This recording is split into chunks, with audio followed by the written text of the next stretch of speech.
Москва шаарынын тургундары, сиздерге Казакстан чек арага, границага чыгып келүү, чыкты кирде кызматын сунуштайбыз. Сиздер үчүн ыңгайлуу жана комфорттуу автоунаалар, тажрыйбалуу жана кичипейил айдоочулар кызматыңыздарда. Биз менен барсаңыз, үйүңүздөн алып кетебиз. Эч кандай пересадкасы жок, границага чейин барабыз жана границадан өтүүгө жардам көрсөтөбүз.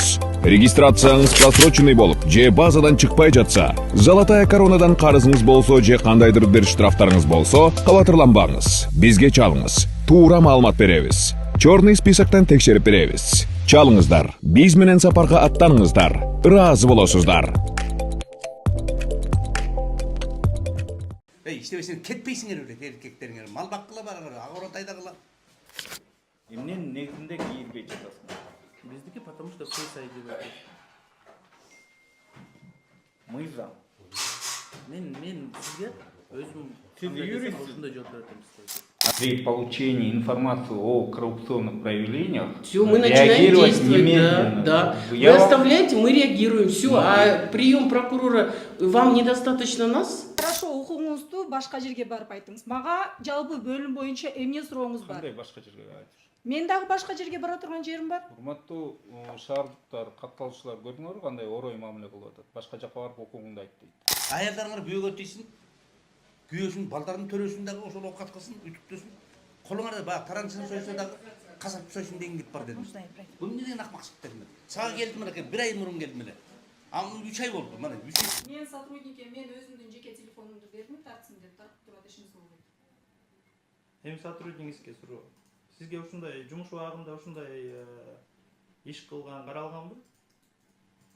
Силерде мыйзамда көрсөтүлгөнбү телефон тартууга болот? Көрсөтүлгөн. Көрсөтүп бербейсизби? Менин мыйзамымда көрсөтүлгөн. Города Бишкек в лучшую сторону не меняется. Сейчас после выхода от вас приема я пойду доложу своему руководству, и его решение мы вам сообщим. Да, достор, биз жалпы бөлүмгө өткөндө жазылганбыз. Алар бизге жетекчилерине ылайыктуу убактысын карап, ошого карата телефон чалуу кылып билдирүү кылабыз деген да. Кайсы күнү жолуктурат, кайсы күнү биздин суроолорго жооп берер.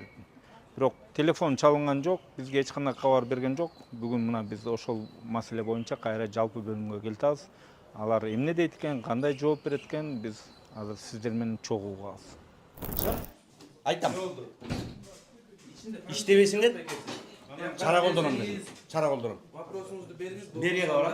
Правительствого жазам. Жазылып туруп, анан уже замдарга кирген сообщение. Сиз эмне себептен ичине кирбей атасыз? Байкесі, ичине биз киргизе албайбыз. Кирейин бе? Жок, сен юристсиң да. Мына кайсы мыйзам негизинде кирбей? Бешер Абдрахман. Биздики Десе байка, көрөтөз. Голосовно айткан болмойт. Кызматкерлер мунда. Байкесі, сиз вопрос берсеңиз, жардам бериңиз. Биринчи этаж.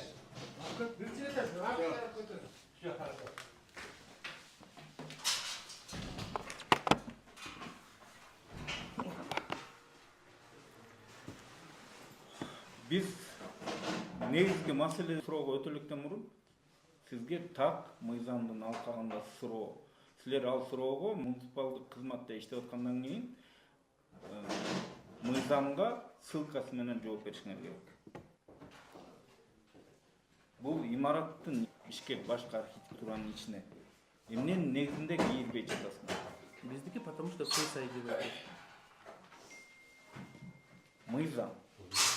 Мен сизге өзүм Сиз юрист. ушундай жооп берем сизге. Сиз билбейсизби эмненин негизинде кирбей атканын? Сиз именно конкретно касаемо вопрос боюнча сурооңуз барбы дегенсиз? Бул мени именно азыр касается, ичине кирбей аткан. Мени касается. Мен сизден маалымат сурап атам. Сиз общий отдел боюнча сурооңуз бар дедиңиз байкеси. Биз бул суроого жооп алып, анан общий отделдин маселесине өтөбүз. Азыр эмненин негизинде кирбей жатасыз? Общий отдел боюнча вопрос. Сиз менден сураган эмес, мен сизден сураганы келдим. Сиз суроо берип атам, маалымат сурап атам. 2-20 процесс. Сиз маалымат берүүдөн баш тартасыз. Мен сизге конкретно айтып атам байкеси. Face ID деген эмне? Кайсы мыйзамда көрсөтүп тур? Архитектурага жарандар Face ID аркылуу кирет дейм. Байкеси общий отдел боюнча вопросуңуз барбы? Бар. Бериңиз. Сиз биринчи суроого жооп бербей, баш тартып атам, жооп берсеңиз жооп бериңиз. Мыйзамга ссылкасы менен. Байкеси, мен процессим бар. Берсеңиз бериңиз. Баш тартып атасызбы жооп бергенде? ушул архитектурага келген адамдарга жооп берүү силердин ал мыйзамда бирден бир милдетиңер. Сиз по существу вопрос берсеңиз, мен жооп берейин. Бул эмне по существу эмес бекен? Мен ичине кире албай турам. По существу эмес. Ичине кире албайсыз бекен. Эмненин негизинде? Сиз суроо бересиздер. Эмненин негизинде кире албайсыз? Көрдүңөр да? Бул чыккан бул. Биринчи өзүңүз билебиз. Бияка Ой, этап чыкканда болчу, биринчи. Ана Аркуловичке жолугуп чыктыңыз, а? Ооба, жолук чыктым. Ичинде отурат. Отурат, мен айттым, Эсенбаевге айттым, ай, мен сага келип кеткем дедим. Главага жазылгам, главаң жок экен. Каякта десем, ал мэрияга кетти дейт. Жер боюнча чакырып дейт. Мен айттым, айтайын деп аткам дедим сөзүмдү. Эй, иштебесеңер кетпейсиңер беле, эркектериңер. Мал баккыла барыңар, агоротайда кыла. Аялдарыңар бүйөгө тийсин. Күйөөсүн, балдардын төрөсүн дагы ошол оокат кылсын, үтүктөсүн. Колуңарда баягы таранчыны сойсо дагы касап сойсун деген кеп бар дедим. Бул эмне деген акмакчылык дедим. Сага келдим эле, 1 ай мурун келдим эле. А 3 ай болду. Мына 3-нчү февралда эме документ кол коюлган. 3 айдан бери бүтпөйт. Бир корктуп эмне, ушунчалык эмне, оор бул эмне жумуш. Азыр эми биз кайра жалпы бөлүмдүн жетекчисине барып көрөлү.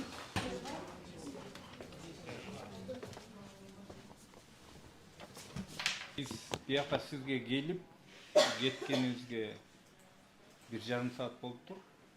Сиз тияққа бара бериңиз, ал жерден чыгышат, жолугушат дедиңер, бирок эч ким эсе чыккан, жолуккан жок. Бир юрист чыгып, мен билбейт экен деп жооп бере албай кайра кирип кетти. Эч кимиси жок экен да өзүңүздөр. Мен барып кайтып келдим. Бул жерде эмнеге токтотосуңар? Эмне үчүн видеосъемка жүргүзүп атасыңар? Мен ошону түшүнбөй жатам. Болбойбу. Эмне үчүн видеосъемка жүргүзүп атасыңар? Хорошо, давайте мен дагы видеого тартайын анда. Угуп атам сизди. Эмне суроо менен кайрылып атасыздар? Биринчи сурообуз муниципалдык кызматкер мыйзамда көрсөткөн Сиз ала келем дедиңиз беле, Наргиза? мыйзамда көрсөткөн ишти гана кылыш керек, туурабы? Угуп атам сизди. Туурабы? Мыйзамда көрсөтүлдү эле жумуш учурунда съемка жүргүзсө болот. Сиз деле келип тартып Биз атпайсызбы? жаранбыз. Хорошо. Жарандыкы болот деген кайсыл жерде жазылып турат? Конституцияда. Мага көрсөтүңүзчү ошол жерде. Аны сиз муниципалдык кызматкер катары өзүңөр билишиңер керек. Мен ошонусун билбейт экенмин. Сиз мага ошону такап көрсөтө аласызбы? Өткөндө эле айтканбыз, карап алышыңар керек болчу. Сиз алып келем деп эдиңиз беле? Эмнени? Ошонун баарын көтөрүп келем биринчи күнү деп эдиңиз беле? Жок. Мен айттым, сиздин кодекс боюнча мыйзамдан чыкпай иш. Жалпы бөлүмгө эмне сурооңуз бар? Талай мырза, менин убактымды албаңыз, мен да иштеп атамын. Мага сурооңузду бериңиз, мен ошого жооп берейин дагы. Сиз дагы менин убактымды албаңыз, мен да сиздин убактыңызды Мен албайм. сизге суроону берип атам. Сиз бизди тартып атасыз, биздин да укугубуз бар. Биздин да укугубуз бар. Кайсы мыйзамда көрсөтүлгөн? Значит, ошол сиздин эле конституцияңызда биздин да укук жазылган. Силер муниципалдык мекемеде иштеп атасыздар. Хорошо, давайте провокационные вопросы не будем задавать. Вы мне конкретно скажите. Мага да таң калыштуу болгон, сиздин дагы баягы түшкү тыныгуу убагында келип алып, бул жерде 1,5 саат отурганыңыз. Повышать этпей. Мага сурооңуз барбы? Мага сурооңуз барбы конкретно Мен жалпы биринчи бөлүм суроомо боюнча? жооп алдым. Жалпы бөлүм боюнча мага сурооңузду бериңиз, мен сизди кой берейин, сиз да мени кой Мен бериңиз. биринчи суроомо жооп алдым. Силер эмнен негизинде? Сиз тартып атасыз, биз дагы тартып атабыз. Сизде Силерге алиби бар, мыйзам- сизде алиби бар, бизде да Силерге алиби мыйзам бар. жол берет. Мыйзам жол берет ошондо. Көрсөтүп койгучу. Сиз мага көрсөтүңүз биринчи Мен конституцияңыздын милдеттүү укугун. эмесмин, сиз милдеттүүсүз. Мен эч кандай сиздин алдыңызда милдетим жок. Сиз милдеттүү. Мен сиздин алдыңызда эч кандай милдетим жок. Сиздин сурооңуз болсо, мен ошол суроого жооп берейин. Менин суроом ал. Хорошо, эмне суроо сиз? Эмнен негизинде тартып жүрүп? Сиз тартып атпайсызбы? Мен жарам. Мен керектүү кызматкерлерге, керектүү жерлерге кайрылам бул видео обращенияларыңыз менен. Эмне үчүн сиз бул жерге келип биздин убактыбызды алып атасыз? Эмне суроо менен келдиңиз? Жалпы бөлүм боюнча сурооңуз болсо, мен сизге жооп берейин дедим. Менин укугум бар. Бияка Сиз хорошо укугуңузду башка жерге барып айтыңыз. Мага жалпы бөлүм боюнча эмне сурооңуз бар? кандай башка жерге айтыш? Мен дагы башка жерге бара турган жерим бар. Урматтуу шаардыктар, катталуучулар, көрдүңөрбү кандай орой мамиле кылып атат? Башка жакка барып укугуңду айт дейт. Биз биякта Сиз бул жерге урматтуу өзүбүздүн укуктарыбызды талап сиздин азыр жооп берип атканын орой мамилесин көрүп атабыз. Муниципалдык мен тартсаңыз. кызматкердин этикасы президенттин указы менен бекитилген. Ал жерде жарандарга сүйлөшүү жүргүзүүдө нужно быть терпеливым. аягына чейин угуш Терпеливым керек в отношении жана чего? суроолорго Терпеливым в мыйзамдын отношении нормаларына чего? Вы мне конкретно мыйзамдын давай. нормаларына мына Давай. көрдүңөрбү АКНге айтышып этикасын көрүп атасыңарбы ошондо мыйзамга ылайык Мага нормаларына сурооңуз барбы бериш жалпы керек. бөлүмгө же Албетте жокпу? сизге суроолорум Мага бар. сурооңузду бериңиз, мен да сизди Албетте коюп берейин. суроолорум Угуп атам мен сизди. Сизге биринчи суроо эмненин негизинде Менде негиз бар. сиз көрсөтүп Менде негиз бар, значит. Бул менин телефонум, менин укугум бар сизди тартканга. Сиз өзүңүздүн телефонуңузду тартып атасыз, мен өзүм телефонума тартып атам. Бул мамлекеттик мекеменин телефону эмес, бул менин личный сиз телефонум. муниципалдык кызматта иштеп атасыз. Муниципалдык кызматкердин этикасына жараша мыйзамда көрсөтүлгөн аракеттерди гана кылышыңар керек. Силерде мыйзамда көрсөтүлгөнбү телефон тартууга болот? Көрсөтүлгөн. Көрсөтүп бербейсизби? Менин мыйзамымда көрсөтүлгөн. Көрдүңөрбү? Урматтуу биздин катталуучулар, биякта менин Сиз мыйзамым, мага башка жалпы архитектордун бөлүм менин боюнча мыйзамым бере деп турган сурооңузду ушундай бере иш алып барып аласызбы? атышат. Булар өздөрүнүн мыйзамы менен иш алып барат Урматтуу экен. көрүүчүлөр, бүгүнкү күндө бул байке өзүнүн кызыкчылыгынын негизинде бул жерге келип алып элдин баарын провокацияга алдыртып атат. Сиз менин укугум менен өзүңүздүн укугуңузду бул жерге кое турган болсоңуз, сиз мага ошону тастыктап, конституцияңыздын пункттарын баарын көтөрүп келиңиз. Хорошо? Сиз бул жерде видеосъемка жүргүзүп атасызбы? Соответственно, мен дагы жүргүзөм мындай видеосъемканы. Сиз мен азыр жумуш иштеп аткан ишиме тоскоолдук келтирип атасыз. Кайдагы жок суроолорду берип. Мен сизден дагы бир жолу сурап атам. Жалпы бөлүм боюнча сурооңуз болсо, мен сизге жооп берейин. Жалпы бөлүм боюнча сурооңуз жок болсо, мен сизди коюп берейин, сиз мени коюп бериңиз. Адам өзүнүн укугун талап кылуу кайдагы жок суроо деп эсептешет экен. Менин түшүнүгүм боюнча сиздин мага эч кандай сурооңуз жок. Биякта сиздин түшүнүгүңүз менен иш апарылбаш керек. Биякта мыйзамдын алкагында иш апарыш керек. Сиз мага тиешелүү сурооңузду бериңиз, мен сизди коюп берейин. Урматтуу шаардыктар, көрдүңөрбү? Бул кызматкер азыр өзүнүн кызматын аткарыш керек болчу. Анын ордуна мыйзамда көрсөтүлбөгөн аракет жүргүзүп, оператор болуп, видеосъемка жүргүзүп отурат. Хорошо. Анда милиция чакырылган, мен дагы укугум бар. Биз азыр ушу милиция жалпы бөлүм башчысы чакырганда бизге да жакшы болду. Ушулардын аракетинин үстүнөн арызды биротоло жазабыз. Хорошо. Мага эч кандай сурооңуз жок экен да, мен. Сизге бар суроом. Сизге суроом бар. Сурооңузду бериңиз. Биринчи суроомо жооп алайын, анан Мен да укугум бар сизди видеого тартканга. силерде муниципалдык кызматкерде Сиздин үстүңүздөн арыз жазууга укугум бар. Какой номер телефона Ленинского района? 35. Это дежурная часть, да? Все, спасибо большое. Бишкек башкы архитектурада жарандарга кызмат көрсөтүүдөн баш тартса, буларга норма болуп калган башкы архитектор баш болуп, 102-ни чакырып, жарандарды ошолорго салып бермей, ошолордун күчү аркылуу кууп чыкмай. Вы можете кого-нибудь отправить сюда? Турузбекова 10. Турузбекова 10 адресная. Мына азыр бизди чыгарып салуу максатында 102-ни чакырып жатат. Азыр 102-ни да күтөлү. 102 алар өздөрүнүн укугун, мыйзамын, милдетин билет. Кайсы учурда кандай аракет кылууда. Бирок Бишкек башкы архитектуранын жалпы бөлүмүнүн башчысынын аракети мыйзамга туура келбейт, өзүнүн укугунан аша чабуу деп эсептелет. Бул кызматкери мына жантан бери өзүнүн милдетин аткарбай, телефонго видеосъемка жүргүзүп отурат. Хорошо, вы завтра еще надо даже фиксировать. Чоңгуз. Аты жөнүңүз ким болот? Наргиза. Сиз азыр жумуштасызбы? Сиз жооп бергенге Наргиза эмең жок. Жооп бербей койгон. Мына мыйзамсыз буйрук берип атат, жооп бербе дейт. Хотя бы Мага сурооңорду бергиле, жалпы бөлүмдүн начальниги мен боломун. Бул мен бердим телефонду, бул менин жеке телефонум. Тарткының дедим, тартып атат. жумуш убагында сиздин ишиңизди Жумуш убагында мен Сиз эмне жумуштан алакты кылып атасыз? алаксытып мен өзүңүз эч кандай алаксыткан жокмун. Сиз дагы мени алаксытып атасыз жарым сааттан. Мен суроо бергенге укугум бар, укугуман пайдаланып келип атам.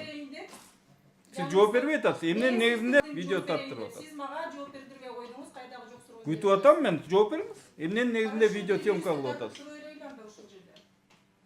Азыр милиция мына бул суроого жооп берип кийинки суроого өтүүнүн ордуна биз сиздер менен тирешип видео съемка бири бирибизди тартып отура беребиз дейт. Урматтуу прокуратура органдары бул кызматкерди жумуш учурунда өзүнүн кызматын аткарбай мыйзамдан сыртка чыгып жарандарды видео съемка жүргүзүп атканына чара көрүп коюңуздар. Ошондуктан бул азыр бияка акча төлөнөт айлык ушул ишкананын эсебинен. Ишкана болсо мэрияга тиешелүү, мэрия элге тиешелүү, ошондо элдин эсебинен акча айлык алып, бирок элге каршы аракет жүргүзүп атат.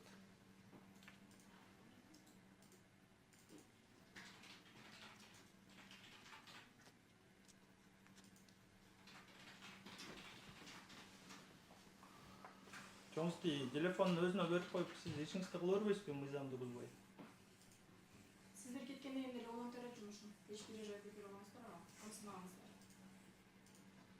Өз милдетин аткарсын да, сиз Милдетин мыйзамсыз. Сиздер баягы түшкү убагында келип алып, эмне үчүн булардын милдетин караган жоксуздар? Азыр Мага ошол суроого жооп берип коюңуздарчы, мага суроо берердин астында. азыр Сиздер деле ошол убакта түшкү убагында келип алып, булардын деген 45 мүнөт убактысын албадыңыздар. Мына көрдүңөрбү? мыйзамсыз талабыңызды Сиз аткарбай койсо сиз мага туура ошого жооп болобу? берип коюңузчу. Сиздин мыйзамсыз талапты аткарбайм десе, Кандай мыйзамсыз тарап? Сиз биз эсли мыйзамсыз бир нерсе кылсак, в личных целях телефон кармап койдук. Сиз биздин правоохранительный орган деген бар, ошол жака кайрылыңыздар, биз ошол жерден мына жолугуп ошол жерден дальше сүйлөшөбүз сиз менен. Эмне иши мыйзамсыз болуп атканын ошол жерде териштирели. Эми сиз Мен сизге жооп бердим сурооңузга. Хорошо, сиз жооп бердиңиз. Хорошо, мен мыйзамсыз иш кылсам, мага арыз жазыңыздар.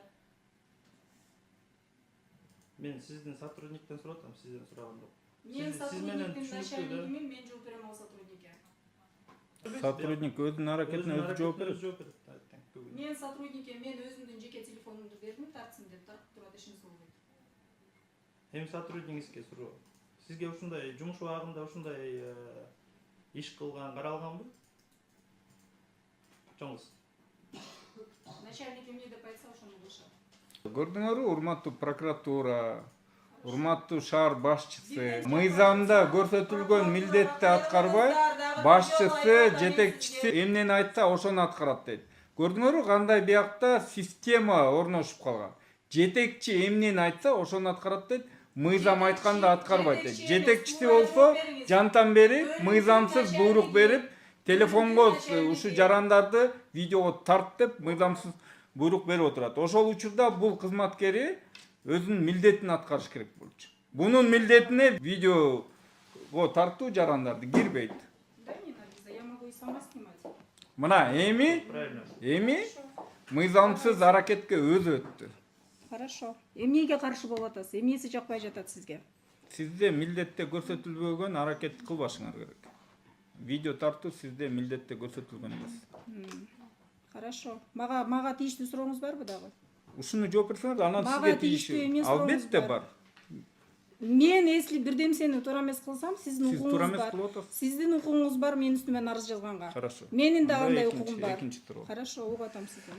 Эмне үчүн биз бир күн келип маалымат алалы деп мыйзамга ылайык отурсак, ушакта Сиз арыз менин сөзүмдү до конца угушуңар керек. Мен түшүндүм сиздин сөзүңүздү. Сиз түшүнө элексиз.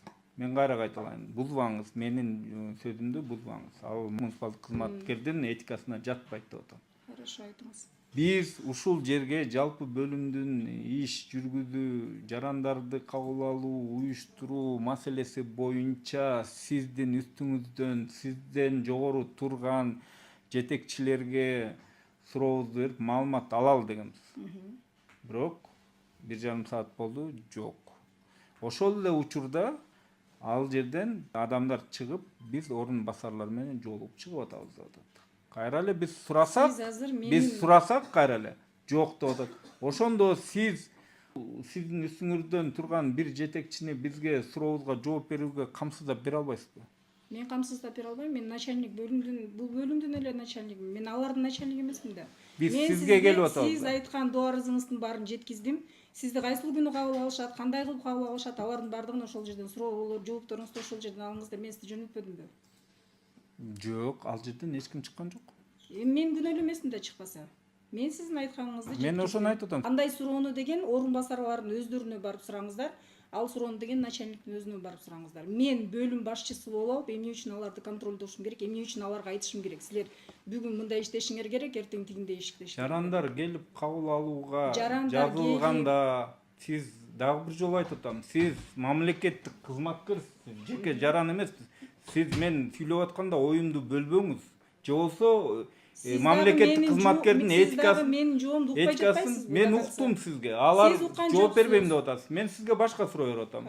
Жарандар суроосун берип, кабыл алууга жазылууда, архитектурада кимге келип кайрылат? Сиздин бөлүмгө? Мен бөлүмгө киришет. Кимге? Приемный менен киришет.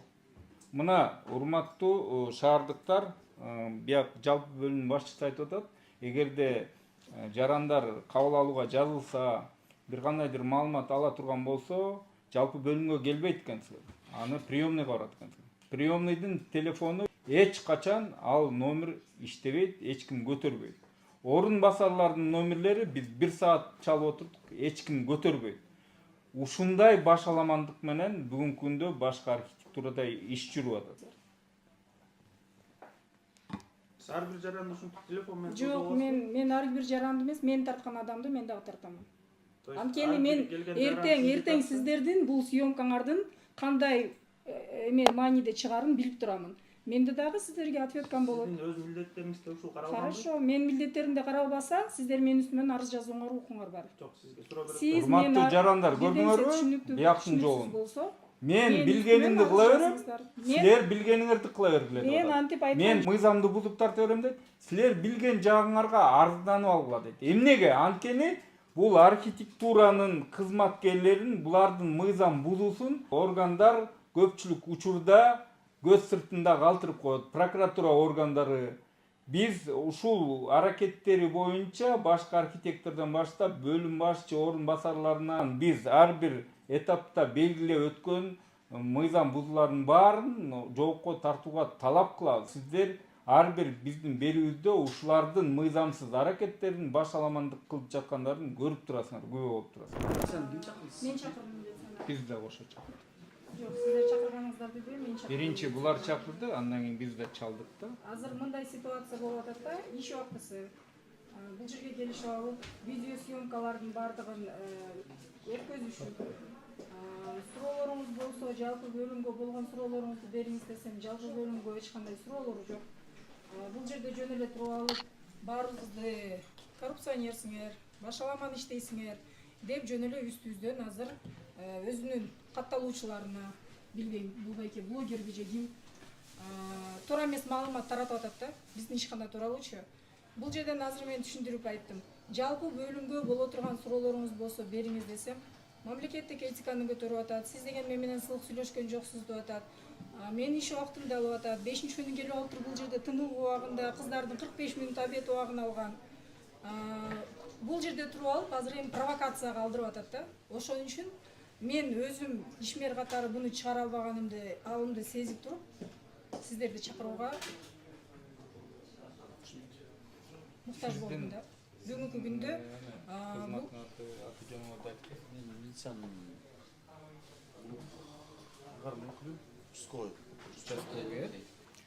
биз чыкпаган жетекчилерди сүйрөп чыгарып бер деп талап кылган жок. Биз айтып атабыз, ошолорго маалымат бергиле, бизге чыгып жооп берсиңер. Бул адам айтты.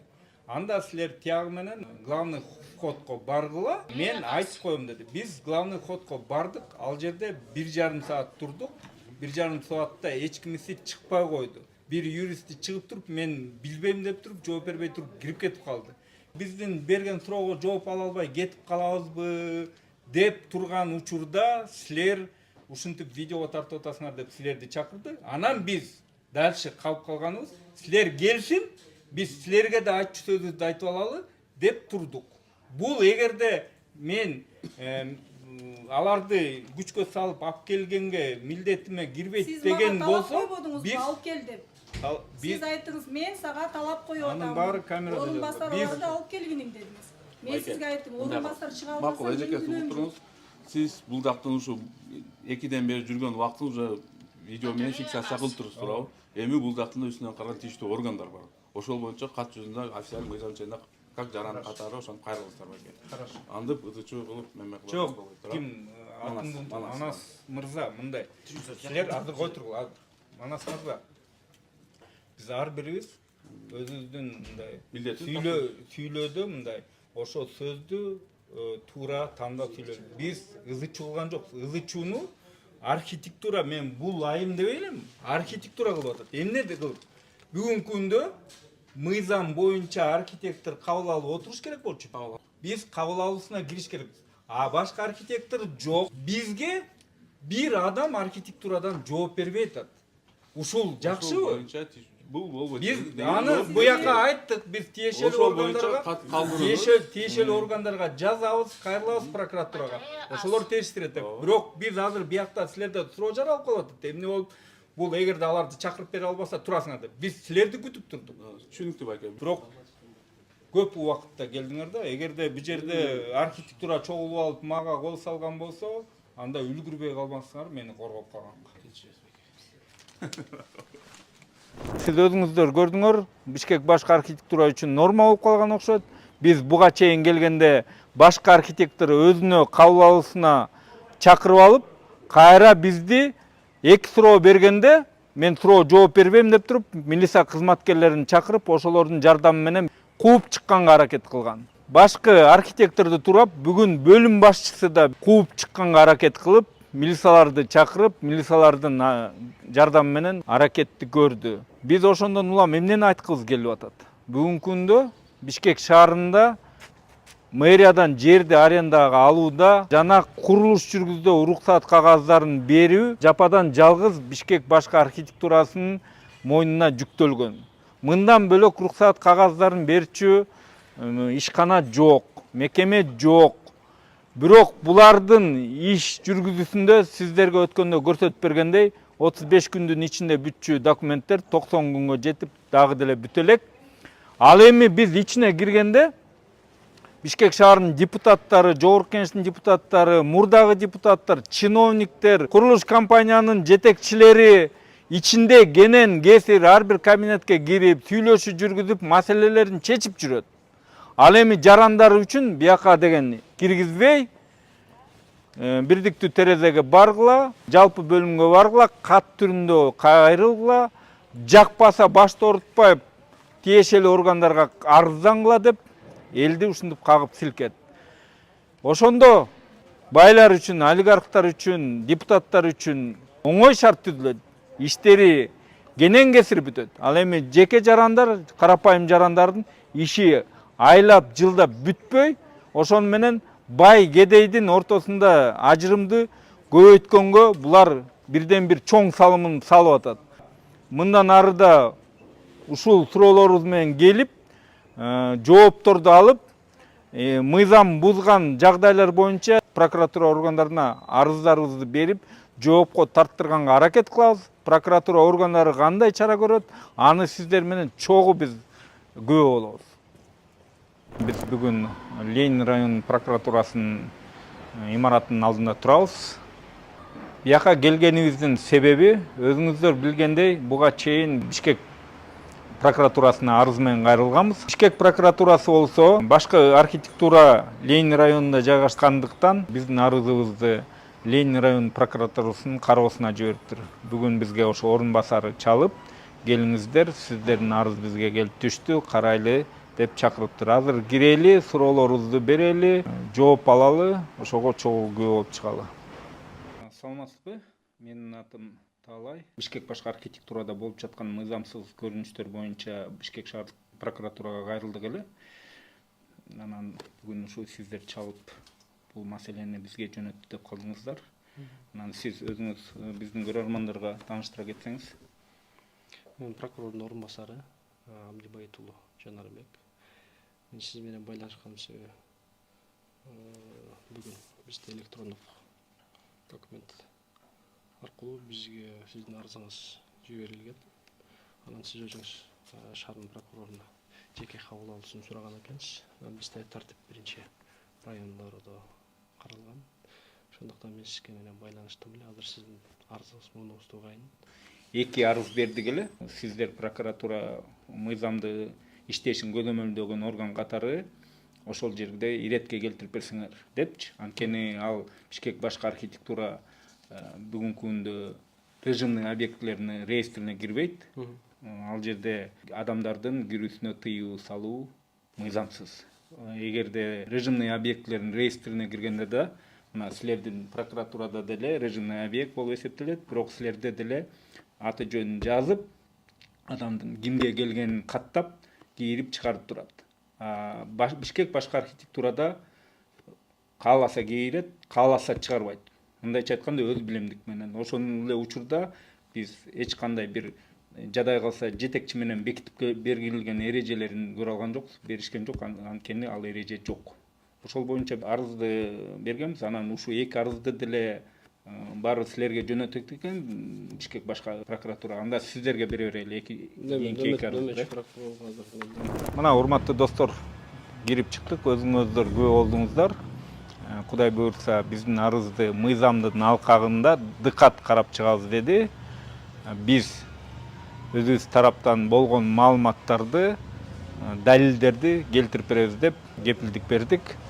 Биз бүгүнкү күнү ишенебиз ушу прокуратура органдарына, мыйзам чегинде аларды жоопко тартып, мыйзамсыз иштерине, аракеттерине бөгөт коет деп. Көрө жатарбы, күтө туралы, урматтуу достор. Мына биз азыр Бишкек прокуратурасына келдик. Биздин бияка келген максатыбыз, буга чейин өзүңүздөр билгендей, Бишкек башкы архитектурага барып, кайрылуу жана маалымат алуу максатында барганыбызда, ал жерден жетекчиси, орун басарлары, кызматкерлери мыйзамды одоно бузуп, бизге тоскоолдуктарды жаратып, тоскоолдуктарды жараткан аз келгенсип, милиция органдарын чакырып, 102-ге чалып, ошолор аркылуу бизди чыгарып салганга аракет көрүштү. Биз ал боюнча Ленин районунун ички иштер органына арыз менен кайрылганбыз, бирок бүгүнкү күнгө чейин алындан жыйынтык жок. Биз азыр мыйзамдардын аткарылышын көзөмөлдөө органы бул прокуратура органы болгондуктан ушу Бишкек шаарынын прокуратурасына Бишкек башкы архитектуранын башчысы Урмат Карыбаев, анын орун басары Назгүл Кайбагарова, жалпы бөлүм башчысынын үстүнөн жана ошол Бишкек башкы архитектурада мыйзамсыз эшигин жаап, бекитип кулпулап алгандыгы боюнча арыз берип, ошол жерди иретке келтирип беришине талап коюп келдик. Эми азыр кирип арызыбызды берип, кызматкерлерине жолугалы, чогуу күбө болобуз. Эмне дейт, кандай жооп берет, кандай реакция кылаарын. Жүрүңүздөр достор. Өзүңүздү тааныштырып койсоңуз. Мен жаңы айтпадым, атым Уалиев Адлет болду. Жок, бияка биздин көрөрмандар. Мен сиз менен сүрөтөм да. Сизге айтып атам, Уалиев Адлет. Сиз бияка кызматыңыз?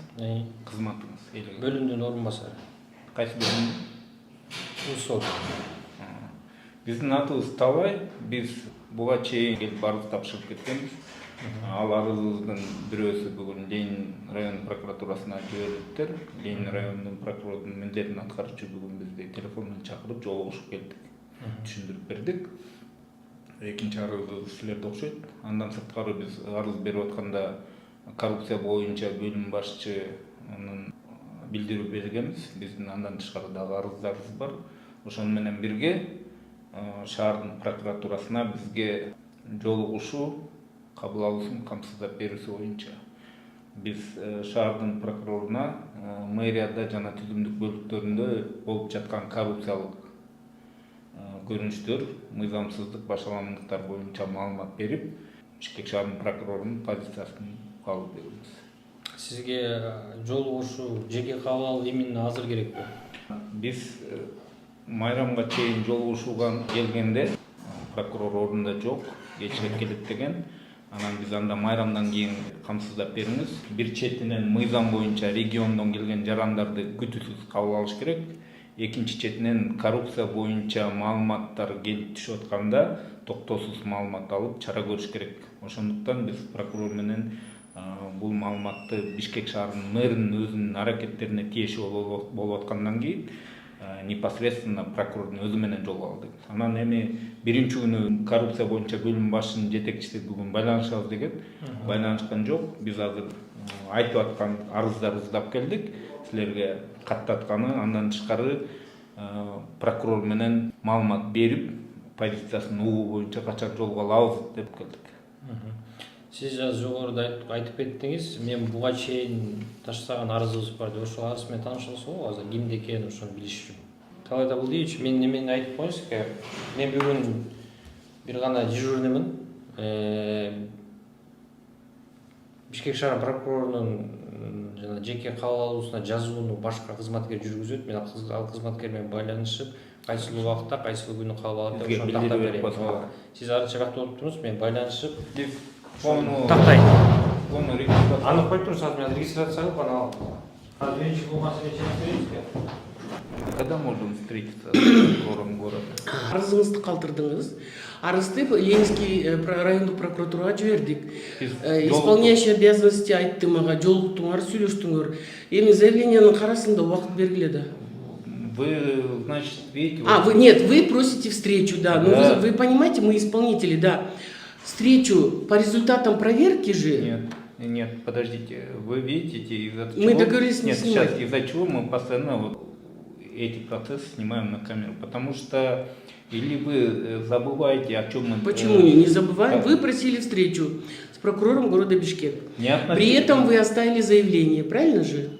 Да. Наша встреча не относительно этих заявлений. Мы тогда вам объяснили, что эти заявления являются только частью того, что мы хотим проинформировать прокурора города о творящемся беспределе в мэрии города Бишкек и в ее структурных подразделениях. Да, мы это услышали. Да. Я вам предложила написать заявление согласно закону. Напишите, изложите. Значит, вы отказываетесь? Нет, мы не отказываем. Я вам говорю, вы же хотите написать заявление или вы хотите устно переговорить с прокурором? Мы имеем право, согласно закону об обращении граждан, согласно закону о доступе к информации, устно обратиться, чтобы прокуратура города Бишкек отнеслась к нашей информации, заявлением с полной ответственностью, так как это касается и решений самого мэра города Бишкек, и в целом деятельности местного самоуправления, структурных подразделений, поэтому мы хотим самого прокурора проинформировать. Одновременно, конечно, мы письменно заявление, но нам необходимо, чтобы прокурор нас принял, наша устная информация от нас получил. Вам недостаточно будет оставить заявление, да? Нет. Хорошо, этот четверг у нас какой день? Этот четверг не получится. Следующий четверг, хорошо, я помощнику скажу. Значит, прокуратура города Бишкек относительно информации о коррупционных проявлениях будет ссылаться на бюрократию и будем ждать графика встреч. Нет, вы знаете, давайте вы не будете, давайте утрировать не будете. Есть закон о порядке рассмотрения жалоб, заявлений граждан, да, в соответствии с которым в каждом органе должен быть график своего приема, и мы обязаны вас принимать, в том числе и письменные заявления от вас, правильно же? Соответственно, этому закону у нас по распорядку прием прокурора города Бишкек у нас на четверг. Ну, в этот четверг попадает что, праздники? Все? Согласно закону о противодействии коррупции, государственные служащие и иные органы, прокуратура в том числе, аппарат президента, правительства, при получении информации о коррупционных проявлениях, все, мы начинаем действовать. Да. Вы оставляете, мы реагируем. Все, а прием прокурора, вам недостаточно нас? Мы же проверять будем же. Заявления вам относительно каких-то нарушений оставляются сотнями, но от этого лучше не становится, и обслуживание местным самоуправлением города Бишкек в лучшую сторону не меняется. Сейчас после выхода от вас приема я пойду доложу своему руководству, его решение мы вам сообщим. Да, мне не сегодня обязательно, завтра, послезавтра. Это вопрос, который требует незамедлительного внимания, реагирования. Поэтому я вот прям дословно запишу. Да, это не мой прихоть. Это вы сами должны быть заинтересованы. Мы заинтересованы, поэтому мы с вами... примем ваши все заявления, все ваши устные даже в том числе. Ну вы же не даете нам? Одно мы дали в Ленинскую прокуратуру. Вас приняли сегодня, правильно? Вам в тот раз я 2 Я заявления. даю, да. Одно пока, да? 2, да? Да. Ну, значит, оно в канцелярии. Сегодня еще 2 заявления, но эти все 4 заявления, оно только является частью того, что мы хотим до вас довести.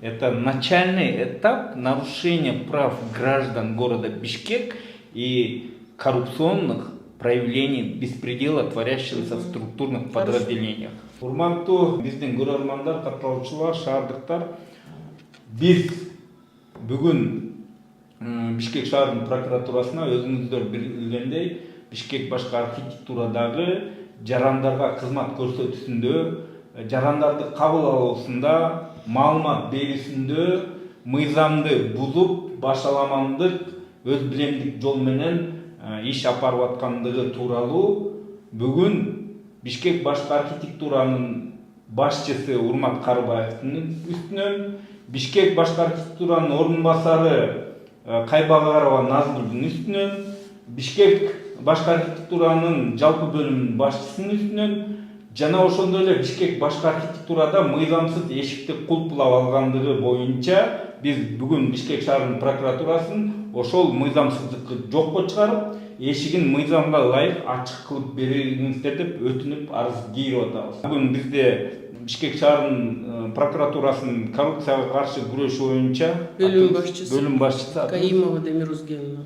Каимова Дамира Узгеновна бизди кабыл алды. Арызыбызды каттайбыз. Ал эми болсо Бишкек прокурорунун өзүнө жакын арада жолугат болушубуз керек. Биз Бишкек башкы прокурорго жолугуубуздун максатыбыз мэриянын өзүндө жана түзүмдүк бөлүмдөрүндө башаламандык, мыйзамсыздык жана коррупциялык көрүнүштөр күч алгандыгы боюнча биз прокурордун өзүнө маалымат берип, аны кат түрүндө ар бир жагдайды деталдаштырып берели деген максатта жолго алып атабыз. Биз ишенебиз, Бишкек прокуратурасы бул маалыматтарга көңүл буруп тыкат жана бизди жакын арада кабыл алат деп. Мына урматтуу достор, өзүңүздөр күбө болдуңуздар. Кудай буйрса Бишкек прокуратурасы бизди жакшы кабыл алды. Арыздарыбыздын баарын каттады. Биздин суроолорубузга жооп берди. Бишкек прокурору менен жолугушууну бюрократия кылбай, жакын арада камсыздап беребиз деди. Аны бизге телефон менен жообун бермей болушту. Мындан ары кандай иш апарышат, Кудай буйрса биз чогуу күбө болобуз.